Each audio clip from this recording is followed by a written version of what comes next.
کبھی عرش پر کبھی فرش پر، کبھی عرش پر کبھی فرش پر، کبھی منتظر تو کبھی در قدر. غم عشقی تیرا شکریہ یا اللہ، ہم کہاں کہاں سے گزر گئے.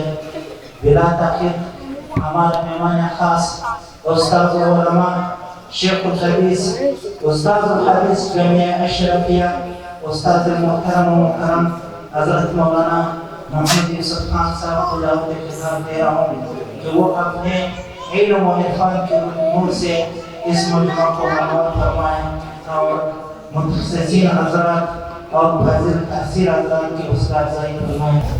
الحمدللہ نحمده ونستعینه ونستغفره ونؤمن به ونتوکل علیہ ونعوذ باللہ من شرور انفسنا ومن سیئات اعمالنا من یهده اللہ فلا مضل له ومن یضلل فلا هادی له ونشهد أن لا إله إلا الله وحده لا شريك له ونشهد أن سيدنا ومولانا محمدا عبده ورسوله صلى الله عليه وسلم.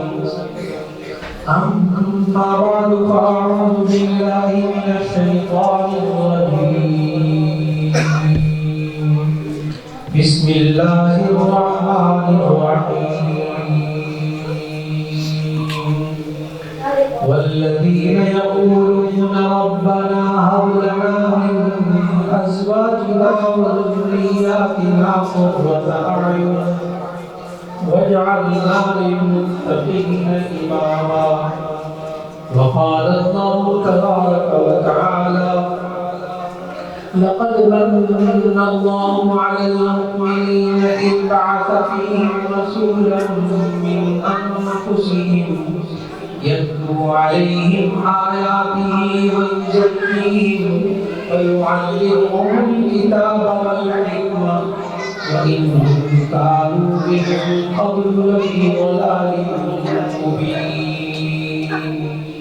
وقال النبي صلى الله عليه وسلم تركت فيكم أمرين لم تضلوا بعدي إن تمسكتم بهما كتاب الله وسنة رسوله صدق الله وصدق رسوله النبي الكريم.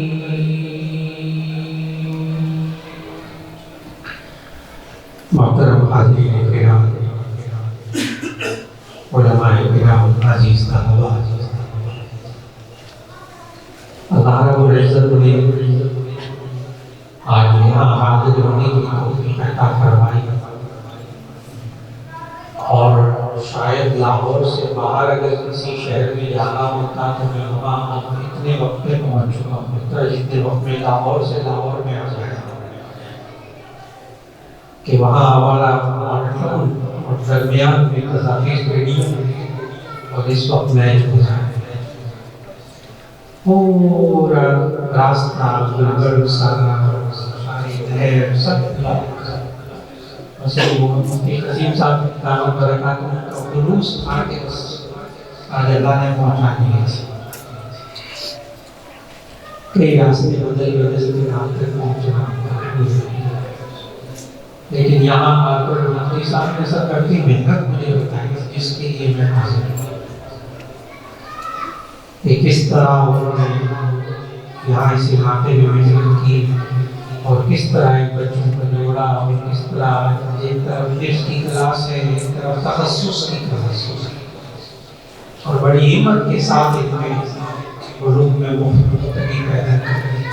بس یہ میں نے ان سے ساری باتیں سنی مفتی صاحب سے میں نے اس وقت کیا تھا کہ میں حاضر ہوں اور شروع میں نے دعا مانگی. آج دعائیہ تقریب ہوئی کہ اللہ تعالیٰ نے سورۃ الفرقان کے آخر میں ایک دعا سکھائی اور وہ دعا ہم میں سے ایک کو بہت مانگنا چاہیے. والذین یقولون ربنا هب لنا من ازواجنا وذرياتنا قرة اعین واجعلنا للمتقین اماما.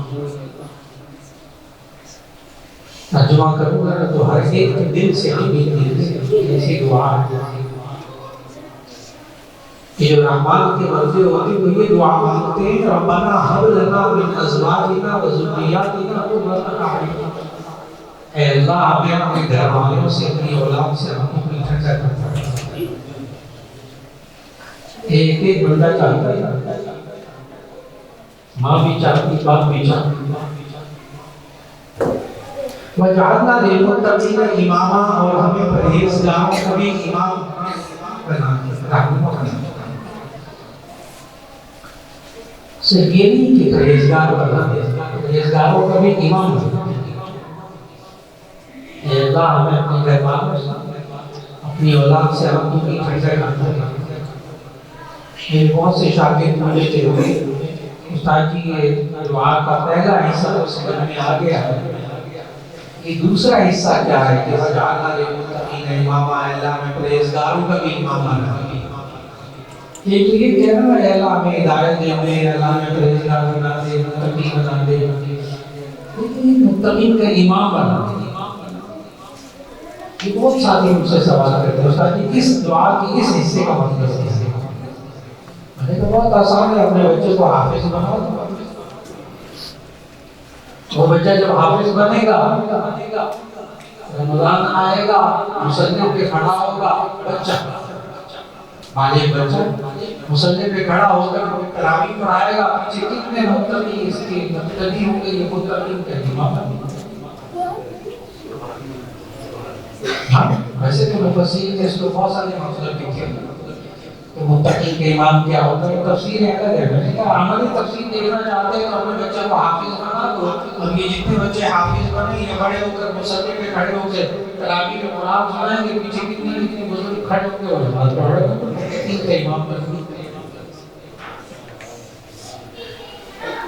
اور دعا کا جو پہلا حصہ ہے کہ ربنا ہب لنا من ازواجنا و ذریاتنا قرۃ اعین، اے اللہ ہمیں اپنے گھر والوں سے اپنی اولاد سے آنکھوں کی ٹھنڈک عطا کر۔ بس آسان آسان باتیں کرتے ہیں، کیونکہ میں دیکھ رہا ہوں کہ یہاں ماشاءاللہ بچے کو جمع کیے سب، اللہ آپ کو جزائے اللہ جزائے۔ تو دعا کیا مانگیں کہ ربنا ہب لنا من ازواجنا و ذریاتنا قرۃ اعین، اے اللہ ہمیں اپنے گھر والوں سے اپنی اولاد سے آنکھوں کی ٹھنڈک عطا کر۔ بس آپ سے دو باتیں مختصر کرتے ہیں۔ نمبر ایک، یہ جو ہم نے دعا مانگی ہے کہ اے اللہ ہمیں اپنے گھر والوں سے اولاد سے آنکھوں کی ٹھنڈک عطا کرنا، تو یہ ٹھنڈک کیا ہوتی ہے؟ یہ ٹھنڈک کیا ہوتی ہے؟ اولاد سے ملتی ہے۔ ہمیں کیسے پتہ چلے گا اگر یہ اولاد سے ٹھنڈک مل رہی کہ نہیں مل رہی؟ یہ ٹھنڈک کیا ہوتی ہے؟ یہ ٹھنڈی ہوائیں کیا ہوتی ہیں؟ نمبر دو، یہ اولاد سے ٹھنڈک ملتی کیسے؟ یہ ٹھنڈی ہوائیں کیسے ملتی؟ بس دو باتیں۔ نمبر ایک، ٹھنڈک کیا ہوتی ہے؟ اے اللہ ہمیں گھر والوں سے اولاد سے ٹھنڈک عطا فرما۔ بہت آسان سی بات۔ اولاد کہنا ماننے والی، نماز پڑھنے والی، جھوٹ نہ بولتی، گالیاں نہ دیتے، چوری نہ کرتے، ماں باپ کو آرام پہنچاتے، کسی کو دکھ نہ پہنچاتے، ماں باپ کی آنکھوں کی ٹھنڈک کھلی۔ یہ ٹھنڈک سے کیا ہونا ہے؟ ہم کہتے ہیں یا اللہ میں اپنے بچوں سے آنکھوں کی ٹھنڈک مانگتے ہیں۔ ٹھنڈک کیا ہے؟ اگر وہ بچہ نماز نہ پڑھتا، ماں باپ کو آنکھوں کی ٹھنڈک ملی؟ نہیں۔ بچہ قرآن میں پڑھتا، اس کو قرآن پڑھنا آتا ہی نہ، کبھی ٹھنڈک نہیں ملتی۔ اور اگر بچہ نماز بھی پڑھتا ہو، قرآن بھی پڑھتا ہو، حفظ بھی کر لیا، حافظ بن گیا، ماشاءاللہ، ماں باپ کو کہنا نہیں بولتا، آنکھوں کی ٹھنڈک نہیں ملے گی۔ آنکھوں کی ٹھنڈک کب ملے گی؟ جب بچہ نیک ہوگا، اچھے اخلاق والا ہوگا، اچھے اعمال والا ہوگا، اچھی عادتوں والا ہوگا، کہنا ماننے والا ہوگا، ماں باپ کے آرام کا خیال کرتا ہوگا، کسی کو دکھ نہیں پہنچاتا ہوگا۔ آپ کہیں کہ مجھے اپنے بچوں سے آنکھوں کی ٹھنڈک کوشش کر رہا ہوں، آسان بات، آسان بالکل آسان بات ہے۔ تو ابھی تک آپ نے صرف ایک بات سمجھی کہ ماں باپ اور گھر والوں سے جب پوچھیں کہ کیا آپ کو آپ کے بچوں سے ٹھنڈی ہوا مل رہی ہے تو وہ ٹھنڈی ہوا کیا ہوتی ہے؟ بچے اچھے کام کریں، ماں باپ کی خدمت کریں، کسی کو دکھ نہ پہنچائیں، ماں باپ کے آرام کا خیال کریں، کہنا مانیں، ٹھنڈک ملی۔ اب سوال یہ کہ یہ ٹھنڈک کیسے ملتی ہے، طریقہ کیا ہے؟ یہ تو نہیں ہے کہ آپ بچوں کے ساتھ پنکھا بھی لگا دو تو ٹھنڈی ہوا آئے۔